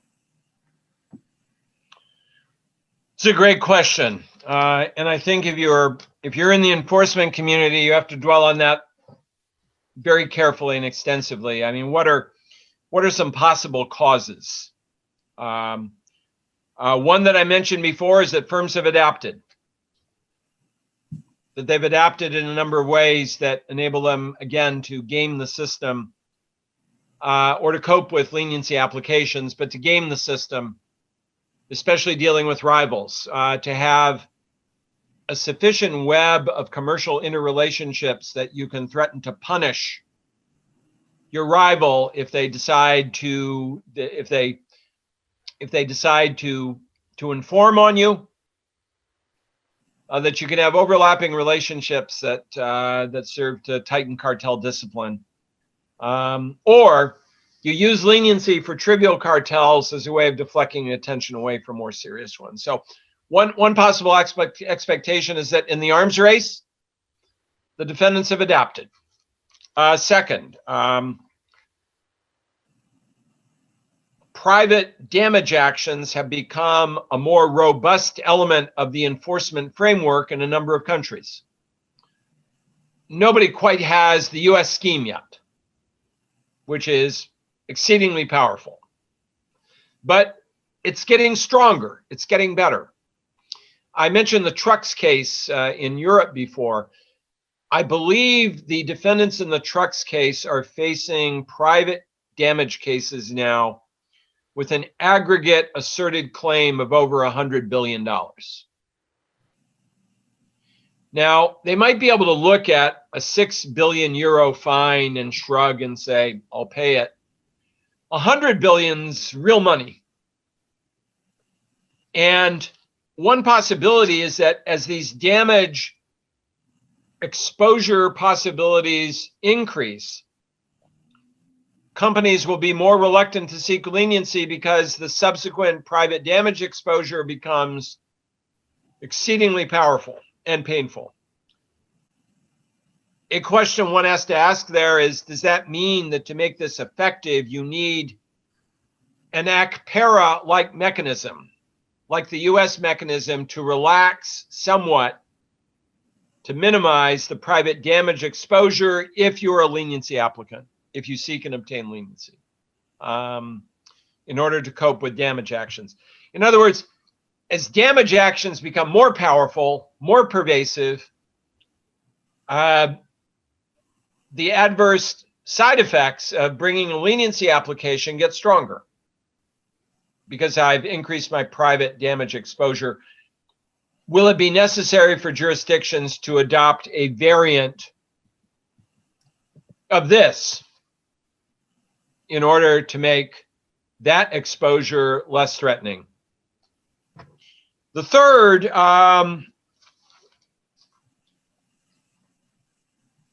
possibility is that the sheer multiplicity of leniency systems makes leniency harder to use in any one jurisdiction.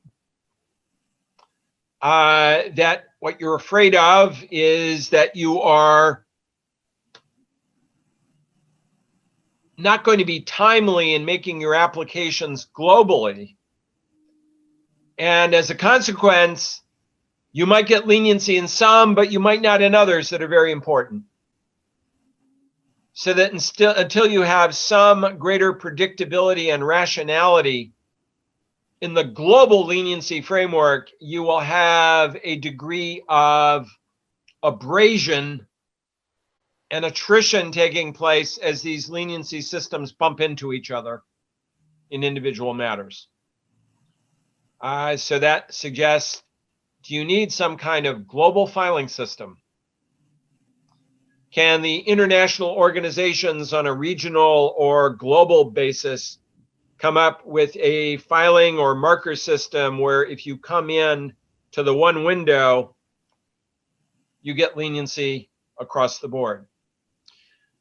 Do these experiences we're having with this method of communication create a greater awareness of the possibility for using electronic communication as the means for which you make that process operate, for which you apply for leniency and you get it? But those are three reasons that leniency may have to some extent been running out of gas. I mean, another is that, well, the cartels are deterred.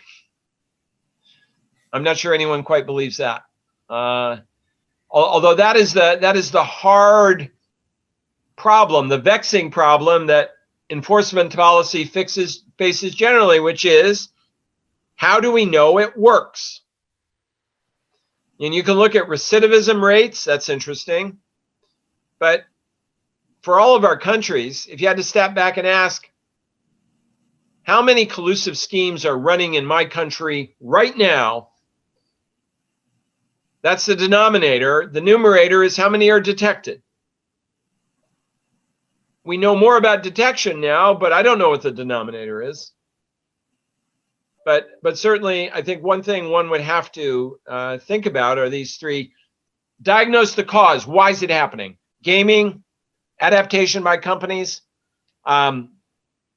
expansion and in the power and number of private damage systems, and interaction of leniency systems, congestion that makes each of them more difficult to move effectively in a particular direction.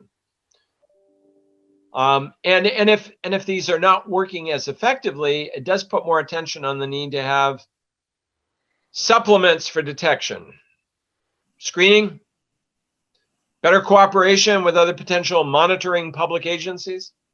My thought about cartel disaster reconstructions. Why did they happen? How did they happen? As a way of learning more. But the trends that you mentioned are a good reason to reflect and think about how to do it going ahead. Because I think one thing we learned in our whole experience with competition law is that, especially with cartels, is that it is not static. It's a dynamic environment. It adjusts. And what works really well at the moment may not work really well 10 years or 15 years from now. Thank you, Professor. We have a second question from Lauro Celidonio. Thank you for the class, Professor. The information disclosed to DOJ by the leniency applicant may be used by the DOJ if an agreement is not reached. Is DOJ authorized to use the information and documents in prosecuting companies and individuals or to start a new investigation? Short answer is it is, yes.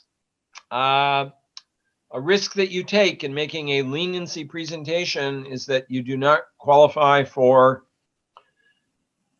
the initial leniency. And again, in DOJ's language and framework, there's only one recipient of leniency per matter. So you don't get that. And what you have to say or add is not good enough to qualify you for much of a leniency plus boost. And that what you've really done is to give the Department of Justice coordinates where to aim its enforcement process. Yep, that risk exists when you decide to go in. Exactly. DOJ is not barred from using what you tell them to prosecute you. Okay. Then we have another question from Professor Gesner Oliveira, former CADIS president, as you know. Thank you for the always insightful lecture, Bill. Are the objective criteria for DOJ considering the quality of a corporate compliance program? I would say in some ways they become Gesner. First, it's delightful to talk with you in this awkward, indirect way, but great to hear from you. And again, a tip of the hat for everything you did to set Brazil on the path to building a great system, and for what you do at Vargas now. I would say there's some guidance in the DOJ statement, but I would say if I were to extract the criteria, if we take their statement as well as speeches, what matters to them? One is that you have what would be familiar to all of us, which is an active program to teach your employees and executives about what their responsibilities are. So how active, how strong, how informative is your program to ensure that everyone knows what they can't do? So they'll study that. They'll want to know what steps do you take. They'll also want to know who attends this. How broad is the coverage? What are you doing to ensure as best you can that people are paying attention to you when you do it? What kind of mechanism do you have to ensure that they've retained some knowledge about it? Do you do tests? Do you have, for example, an online quiz that people must pass in order to have satisfied their training requirement? So one set of concerns focuses on your internal education program and evaluates its effectiveness. And in particular, it's not just thinking about, it's not just the mechanical process of saying, here's some slides. Here's a recording, here's a video. What creative steps are you taking to make sure that this sticks? I think we all know in the corporate setting with compliance, a problem is that on day one, I come in and I say, "Hi, I'm from the law firm. We advise the company on compliance with environmental protection mandates." And I have with me a representative of the internal law department here at the company, and here's what you have to do. Here are your obligations, and I go slide, slide, slide. Here's how the company will suffer if you don't comply. Slide, slide, slide. Here's what might happen to you. Thank you very much. Tuesday, I'm here from the law firm, and I'm going to tell you about employment practices. I'm going to tell you about sexual harassment. I'm going to tell you about improper discrimination on the basis of race, religion, national origin, sexual orientation. I'm going to tell you what the law says in slide, slide, slide, this. Here's what it says you can't do. And if our company violates it, here's what happens to us. Publicity, disgrace, damages, all sorts of bad things. Thank you. Third day. Hi, I'm here from the law firm. I'm here to talk about antitrust. And I do the same thing. You can't do this with competitors. You shouldn't do that. Don't write these documents.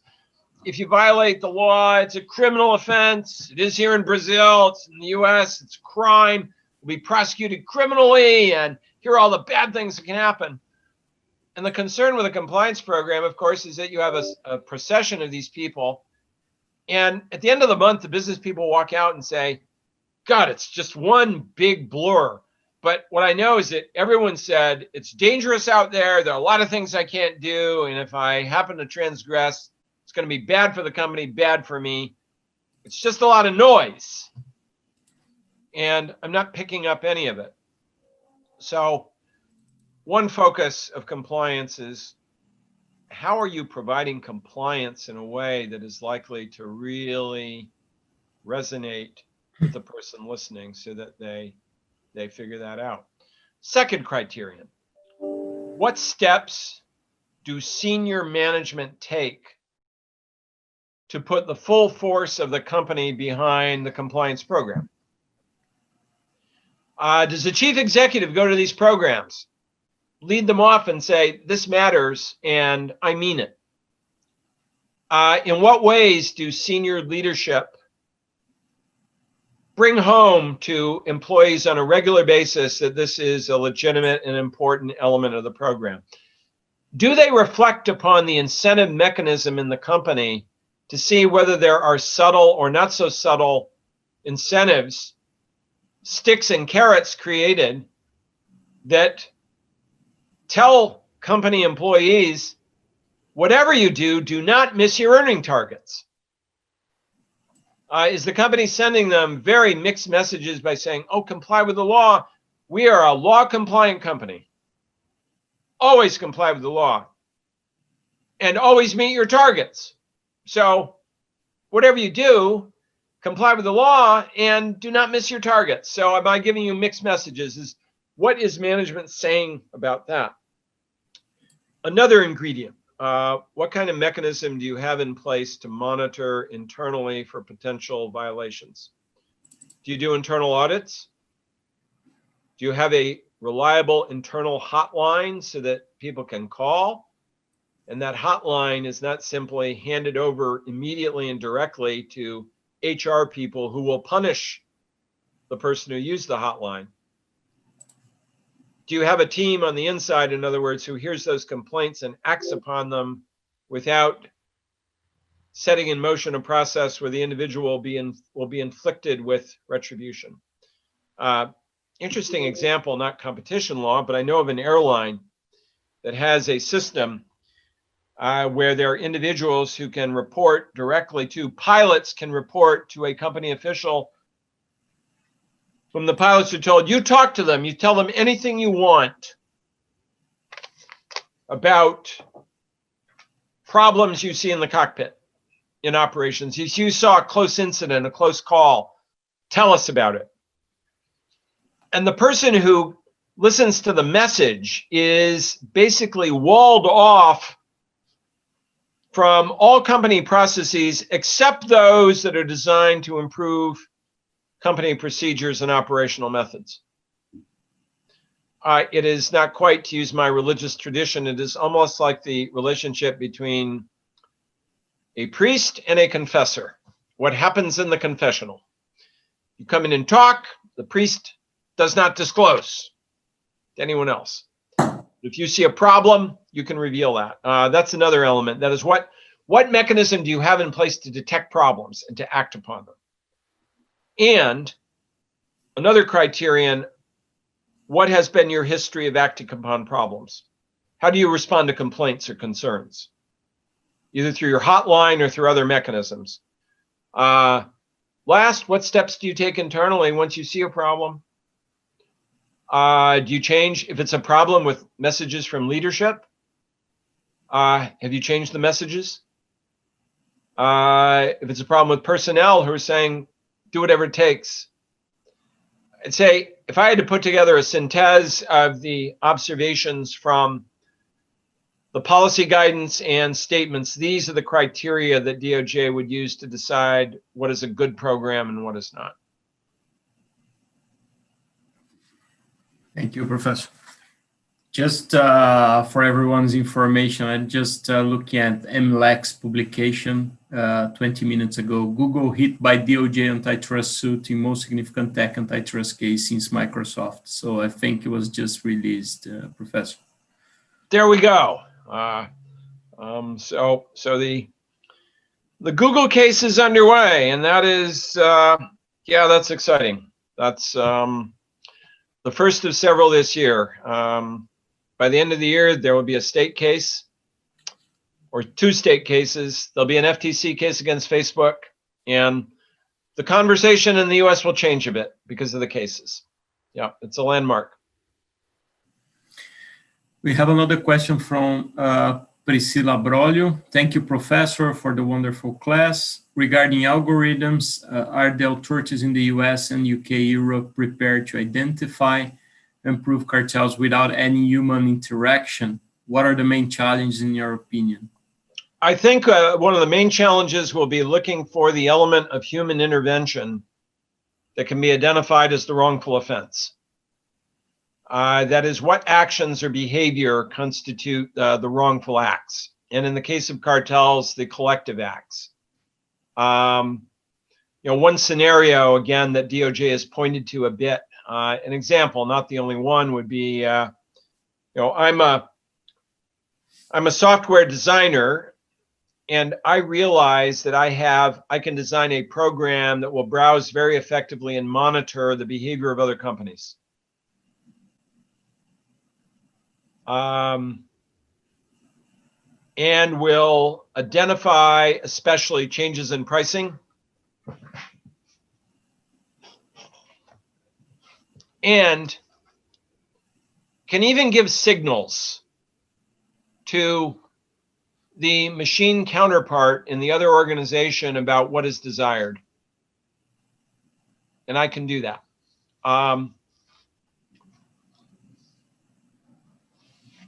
I go to a company and say, I can sell this to you.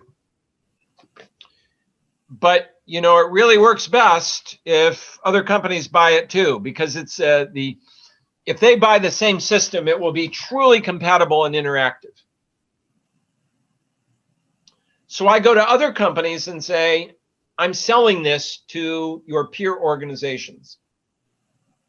If you buy it, this machine can talk to your counterparts. If only one person has it, they can learn something. They can try to orchestrate to some degree behavior. But if all of you own this software, your machines will observe and talk to each other. And they will be able to achieve a higher price equilibrium for you if you let them go to work. You'll never have to touch them. You just have to install it. I think what DOJ has been saying is that you would identify the hub and spoke conspiracy. I'm the hub with the software. The spokes are the companies. They're all being told that if they buy the software, they will be able to set in motion this interaction among the machines. And they're also aware that the system works best if everybody buys it. I think DOJ is prepared. That is, that provides the element of human intervention in DOJ's view, and I think probably the CMA's view, that would be collective action for the purpose of identifying a cartel. The harder scenarios involve purely unilateral behavior. What happens when it comes to the point where I can design a machine that does not need a reciprocal machine, a similar machine in another company in order to talk to the other company's machines and figure out a collusive scheme? Does the purchase, acquisition, and installation of that kind of equipment become a form of attempted cartelization, attempted collusion? Does attempted collusion become an offense? Does it become an invitation to collude? Does buying and installing that software become the equivalent of purchasing tools that are useful only in a burglary? and that the only reason to buy those tools is to conduct a burglary. Would you prohibit or punish the software, the creation of that software for the same reason? Or do you ultimately need, if that is considered to be purely unilateral behavior, do you need new legislation to identify the kinds of mechanisms that cannot be sold and to bar companies from creating them or buying them? But I think the key ingredient is to identify the human intervention in creating systems, in making them work in a cooperative fashion that achieve this result. That's seen as being the important analytical step. Thank you. We have another question from Alden Caribé from CADI. It's a good question about standard of proof. Excellent remarks, Professor. Thank you again. What is enough evidence for convicting a cartel in the US? How valuable is a statement of the involved in the scheme for this purpose? In a criminal case, which is what DOJ usually does in what I'm going to call traditional cartels, the standard of proof is that the guilt must be established beyond a reasonable doubt. And in the US legal system, that is a demanding standard of proof. If we compare it to others, a balancing of probabilities, no, not enough. So I cannot say that I do not prevail if I say 51% of the evidence points in the direction of condemnation, 49% points in the direction of exculpation. That's not enough. There's an intermediate standard that's called clear and convincing evidence, which is supposed to stand between balancing of probabilities and beyond a reasonable doubt. And I'll use percentages again in a very rough way. This is not scientific, but if balancing of probabilities is 51%, more likely than not, clear and convincing evidence would be, say, 75% likelihood. Beyond a reasonable doubt is probably at about 90%. So it's a more demanding standard. And the evidence that tends to be convincing is the testimony of individuals that were present, documents that establish, record the content of the collusive scheme, videos. In the famous Archer Daniels Midland case, some of the government's most powerful evidence consisted of videotapes made by the Federal Bureau of Investigation of cartel meetings in hotels. Two individuals, Terrence Wilson and Mick Andreas, decided to go to trial and say, you haven't proved there was an agreement. And DOJ said, no. Well, what about these movies? These movies, which you find on YouTube, they're excellent training devices, by the way. There are 6 of them on YouTube. The longer one is called the DOJ Greatest Hits. The video quality is not good. Black and white, very grainy images, but there are subtitles in English, so you can see what the dialogue is. The defense that Andreas and Wilson used was, yes, in one of those meetings, we said, you, the companies, are our friends. The customer is the enemy. And we said lots of things about cooperation, setting output levels, but we were trying to fool them. We didn't mean it. We were trying to lead them into thinking they were going to be in a cartel, and then we'd undercut them. So it was, in our minds, we were not agreeing. The jury did not believe that, and the Court of Appeals did not believe that either. So you can try to defend by challenging the evidence, but the video evidence, voice recordings, live testimony of participants, documents, those are the bits of evidence that tend to get you into that zone of beyond a reasonable doubt. We have one more question from Antonella Boidi from Marval in Argentina. Thank you, Professor, for the class. Indeed, cover all topics. Talking about a focus in individual responsibility, does U.S. legislation allow a corporation to pay the legal penalties imposed on its employees and their legal costs? Is it common for corporations to pay those penalties? And can you share with us your opinion considering the pursuit of cartel detection and deterrence? Sometimes on legal costs. Sometimes the answer is yes. It is permitted for the company. Sometimes the company is obliged to pay for the legal costs. So I'm an employee.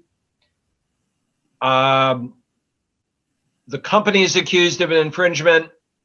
Other individuals are under investigation. It is entirely appropriate for me to seek separate counsel, not to be represented by the company's lawyers, but to get my own lawyer to represent me because my interests could diverge. And in many instances, the company is responsible for paying for my attorney. Penalties, no. I decide to accept a settlement or a plea agreement and pay $100,000. Or in the case of these other officials I mentioned, such as the Bumblebee chief executive, it's a fine of over $100,000. Indemnification by the company for these fines and penalties is not allowed. But my lawyer, yes, not for fines and penalties. Those I have to pay myself. Although an interesting question in the background globally is who really pays the fines? And I think you know that there have been instances where, in the vitamins case, Kuno Sommer, who orchestrated the entire arrangement for Hoffman LaRoche, he decides to go to prison in Texas. He spends over a year in prison in Texas. He submits to the jurisdiction. He gets out of prison, he flies back to Geneva. No sooner is he in Geneva than he is appointed to a senior executive position in a major company. Right away. You wonder whether Hoffman LaRoche told him, I don't know that they did, I'm speculation. Did they tell him, look, for the team, go suffer this indignity. Go ahead. Do this for us. When you come back, we will do something to make up for it. Maybe pave the way into this company. Maybe when Sommer got back, he's approached by someone who says, Sommer, here's an envelope.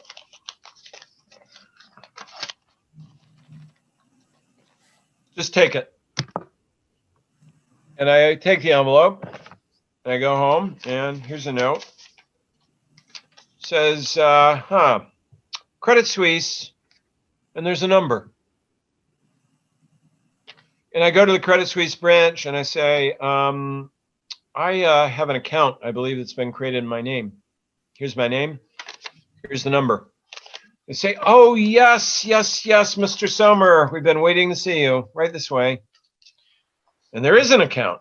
And my goodness, it's got something in it. A lot of good things. Is that kind of indemnification happening on the side? That's hard to tell. As a matter of law in the U.S., those payments by the company on behalf of the individual violator, those are not legitimate. Okay. Perhaps we have just another question from Laura as well. Professor, no poaching agreement is considered criminal offense in U.S. Individuals may be convicted also. DOJ has yet to prosecute any individuals criminally. So this has not happened yet. All of the no poaching investigations and all of the no poaching cases that have been brought to date have all been brought on the civil side of the law. So it hasn't happened yet. For the future, because DOJ has said, These are per se offenses. By calling it per se illegal, they have opened up the door based on past guidance to challenge them as crimes. And the question becomes for the future, in future cases, at some point, will the Department of Justice say, we've had enough? We're bringing civil cases. We're not getting compliance. Companies are still doing it. We have to take the next step. My own prediction is that that is the direction of travel for the future, but it has not happened yet. Okay. Professor, if you allow me, I'll make the last question, which is, do you see the DOJ bringing cases related to sharing of sensitive information between competitors, which are not related or ancillary to cartel infringements, so independent conduct of sharing of sensitive information? It's a very dangerous practice in the US, because so far when that happens, it usually happens in a context where there is some concurrent or subsequent behavior by the companies that is collusion. That the information, the exchange of the information by itself is not illegal. It's not per se illegal. So Bruno, if I say, Bruno, we both have coffee shops. Bruno, what are you charging today for a double espresso? And you say a double espresso, that's €5. Bill, what are you charging? I say, I'm charging 4.8, but I'm thinking of going up to 5.5. What about you? I don't know. But that's what I'm charging now. Nothing that we have said so far is a per se violation of the law.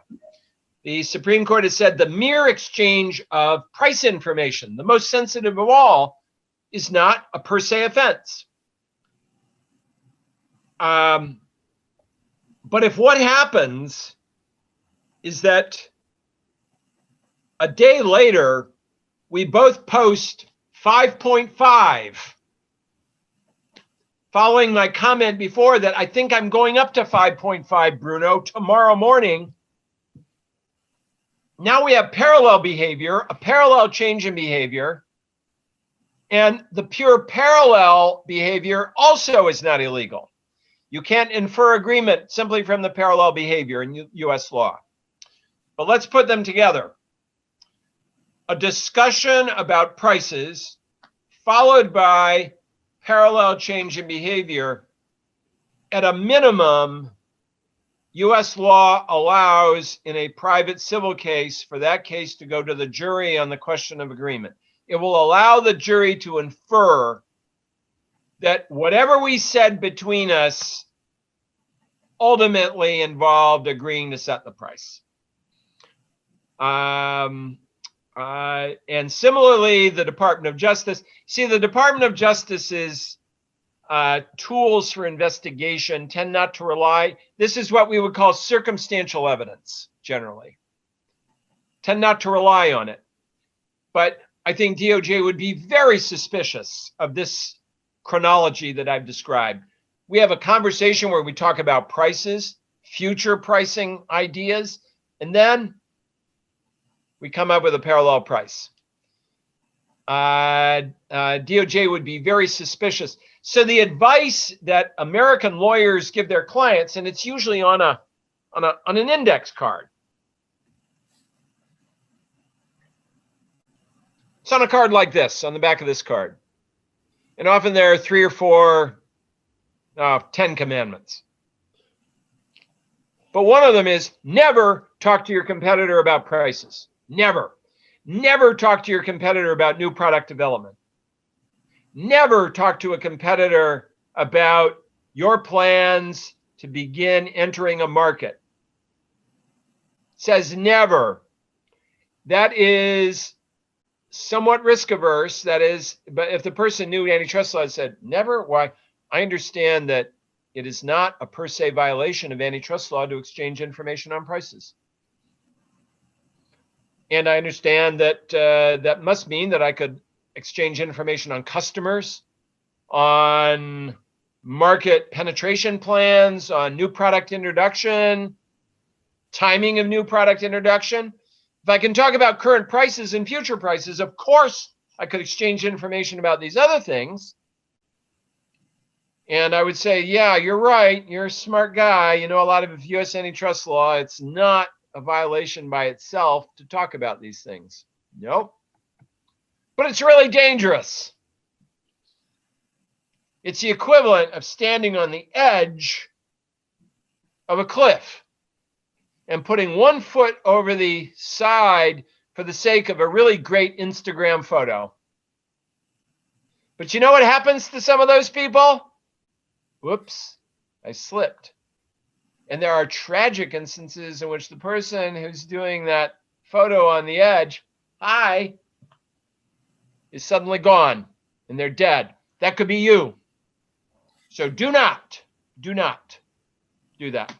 Again, in my religious tradition, that is what's called the near occasion of sin.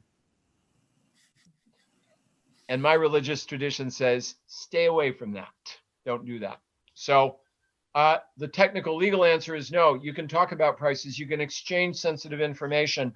What you cannot do in that, the moment of illegality in that conversation would be when we say, let's agree to set this price, or let's agree to operate in these territories. Let's agree to introduce our products with this timing. That's the moment of illegality. But if all we're doing is saying, Bruno, tell me more about your pricing. And since you've told me your pricing plans for next week, are you introducing any new espresso drinks? A new latte? Maybe a latte for the holiday season? Anything else you're doing? As long as we don't say we agree, in that conversation we haven't violated the law, but we have done something that's very dangerous, which is why this card says never do that. Okay, very clear. Thank you, Professor. I think we've passed 12 minutes from noon. So I think in the name of IBRAC and all the attendants, I just want to thank you again and invite everyone for last class next week, which is going to talk about merger control and digital markets. So Professor, thanks again. Your final remarks, perhaps, and we can. Bruno, thank you enormously, and I look forward next week. Next week, I'll do a little bit on the Google case too, on digital markets, because my guess there may be something in that complaint that deals with mergers too, or about how Google. There will be an allegation of dominance, and there might be some discussion of how they became dominant related to mergers. So I'll say a little bit about that now. So happy Google DOJ Antitrust Day. Thank you, Professor. Thanks, Bruno. Thanks for the chance to do this. Lauro, thank you.